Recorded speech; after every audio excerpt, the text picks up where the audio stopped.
இயக்குனர் விஷ்ணுவர்தன் இயக்கத்தில் XP film creators தயாரிப்பில் உருவாகி இருக்கும் திரைப்படம் நேசிப்பாயா.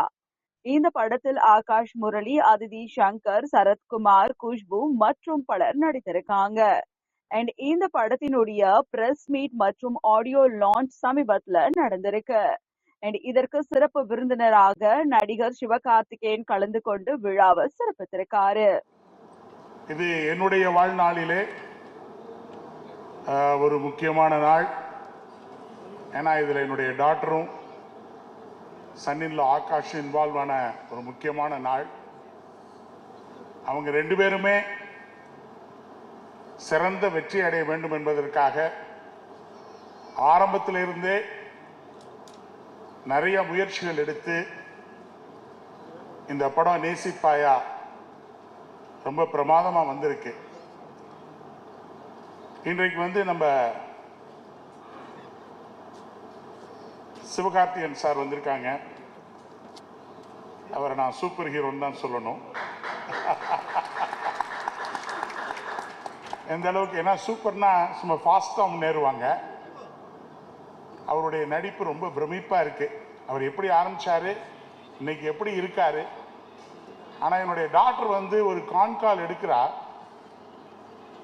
எவ்வளவு நல்லா உயர்ந்துகிட்டு இருக்க ஒரு நல்ல மனிதர் என் கூட கிட்டத்தட்ட 5 minutes பேசுறாரு. நான் எப்போதுமே சொல்லுவேன், ஒரு மனுஷனுக்கு ஹியூமிலிட்டியும் சிம்பிளிசிட்டியும் இருந்தா அவன் எந்த உயரத்தையும் தொட்டுடலாம். அந்த அளவுக்கு அவர்கிட்ட நான் பேசும்போதே அவர்கிட்ட இருக்கக்கூடிய அந்த ஒரு சிம்பிளிசிட்டி, ஹியூமிலிட்டியை நான் பார்க்க முடிஞ்சது. சார், இதை நீங்கள் கடைசி வரைக்கும் எடுத்துகிட்டு போங்க, நீங்களும் பெரிய உயரத்தை தொடுவீங்க. ரொம்ப தேங்க்ஸ் சார். என்னுடைய டாக்டருக்கு ரொம்ப மகிழ்ச்சி. அவர் விடாமல் உங்களை பற்றி சொல்லுவா, அவர் கண்டிப்பாக வரணும்னு சொல்லி. நீங்கள் இன்றைக்கி வந்தது எனக்கு ரொம்ப, we are proud of you. Thank you. அடுத்து விஜய் ஆண்டனி நான் சொல்ல வேண்டிய அவசியம் இல்லை, பெரிய மோட்டிவேஷன் ஸ்பீக்கர்லாம் சொன்னாங்க. ஏன்னா அவர் நல்ல ஒரு நெருங்கிய நண்பர். சொன்ன மாதிரி எங்கள் குடும்பத்தோட நெருங்கிய நண்பர். அதை விட என்னுடைய டாக்டர் ஸ்னேகா பிரிட்டோவுக்கு ரொம்ப ரொம்ப க்ளோஸு. அவங்க அடிக்கடி பேசிக்குவாங்க. விஜய் ஆண்டனி பற்றி ஒரே ஒரு வார்த்தை சொல்லணும்னா, விஜய் ஆண்டனி மீன்ஸ் கான்ஃபிடென்ஸ்.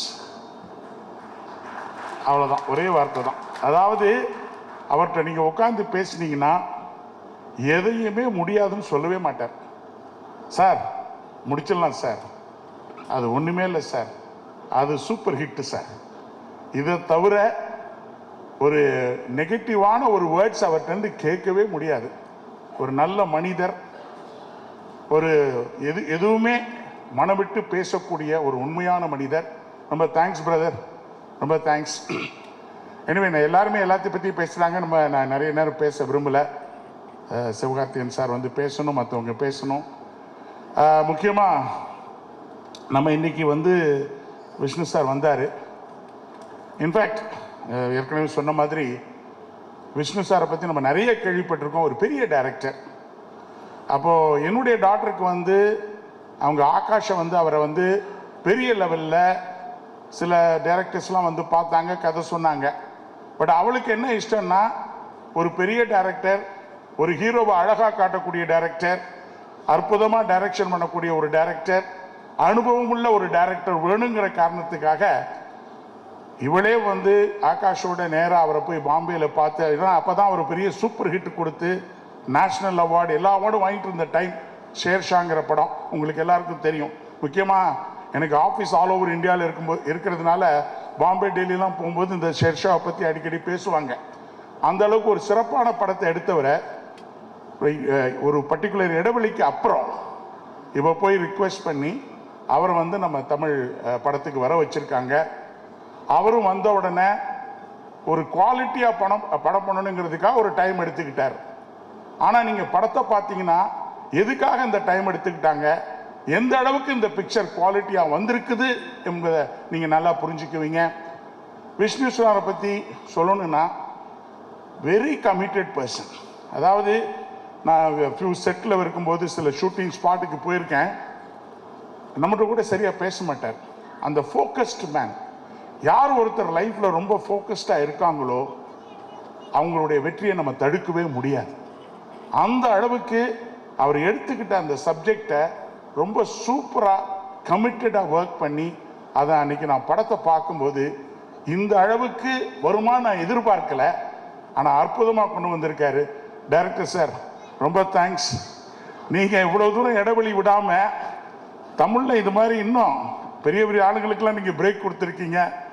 தமிழில் இன்னும் நிறைய படங்களை ப்ரொடியூஸ் பண்ணணும், ஐ மீன் டைரக்ட் பண்ணணும், இன்னும் நல்ல கதைகளை வந்து இந்த தமிழ்நாட்டுக்கு கொடுக்கணும்னு நான் வேண்டிக்கிறேன். அடுத்து இன்னைக்கு நம்முடைய கதாநாயகன் யுவன் சங்கர் ராஜா, அவங்க எப்போ பார்த்தாலும் அவர் சொன்ன மாதிரி ஒரு சிரிப்பு தான். ஏன்னா வாழ்க்கையில் ரெண்டு தான். நம்ம வாழ்க்கையில் நம்ம ஜெயிக்கணும், எதுவுமே பிரச்சனை இல்லாமல் இருக்கணும்னா ஒன்று ஸ்மைல் பண்ணணும், இல்லைன்னா சைலண்ட்டாக இருக்கணும். ஸ்மைல் வந்து சால்வ்ஸ் த ப்ராப்ளம், சைலன்ஸ் வந்து அவாய்ட்ஸ் த ப்ராப்ளம். அதனால் இது ரெண்டுமே நான் அவர்கிட்ட பார்த்துருக்கேன், சைலண்ட் அண்ட் ஸ்மைல். ஆனால் யார் ஒருத்தர் இது ரெண்டும் வச்சுருக்காங்களோ they are emotionally and physically strong. அந்த விதத்தில் நான் அவரை துபாயில் பார்க்கும்போது சரி, சென்னையில் பார்க்கும்போது சரி, நான் எப்போதுமே அவரை பார்க்கும்போது நினைப்பேன், இந்த மனுஷனுக்குள்ளே இவ்வளவு டேலண்ட் இருக்கா அப்படின்னு நினைப்பேன். அந்த அளவுக்கு ஒரு ஹைலி டேலண்டட் பர்சன். எப்படி தான் இந்த மாதிரி அழகான மியூசிக் கொடுக்குறாருன்னு தெரியல. இதெல்லாம் காட்ஸ் கிஃப்ட், யாருமே அதை ஸ்டாப் பண்ண முடியாது. அந்த அளவுக்கு இந்த படத்தில் பார்த்தீங்கன்னா ஒவ்வொரு பாட்டையும், அதோட இந்த பேக்ரவுண்ட் ஸ்கோர் கூட பார்த்தீங்கன்னா இன்றைக்கி படம் பார்த்தேன், ரொம்ப சூப்பராக வந்திருக்கு சார். உண்மையிலே நீங்கள் வந்து ஒரு தடவை எனக்கு மெசேஜ் அனுப்புனீங்க, கொஞ்சம் டிலே ஆகும் ஏன்னா அந்த கதையை பார்த்தேன், இந்த படத்தை பார்த்தேன், ஆனால் நான் ரொம்ப இன்ஸ்பயர் ஆகிட்டேன், அதனால் இன்னும் நல்ல பாடல்களை கொடுக்கணும்னு சொன்னார் பாருங்க, அப்பயே இந்த படம் வெற்றி அடைஞ்சிருச்சு. அந்த அளவுக்கு யுவன் சங்கர் ராஜா இம்ப்ரெஸ் ஆகி ரொம்ப அற்புதமான பாடல்களை கொடுத்துருக்காரு. அவருக்கு ரொம்ப நன்றி.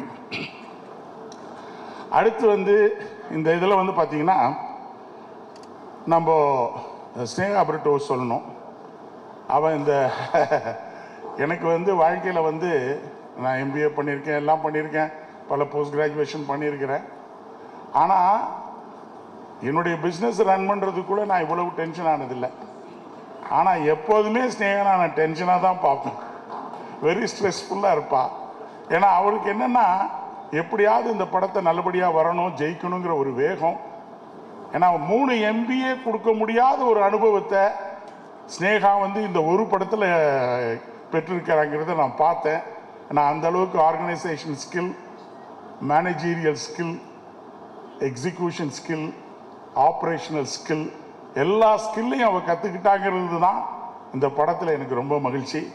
Sneha, you are in for business.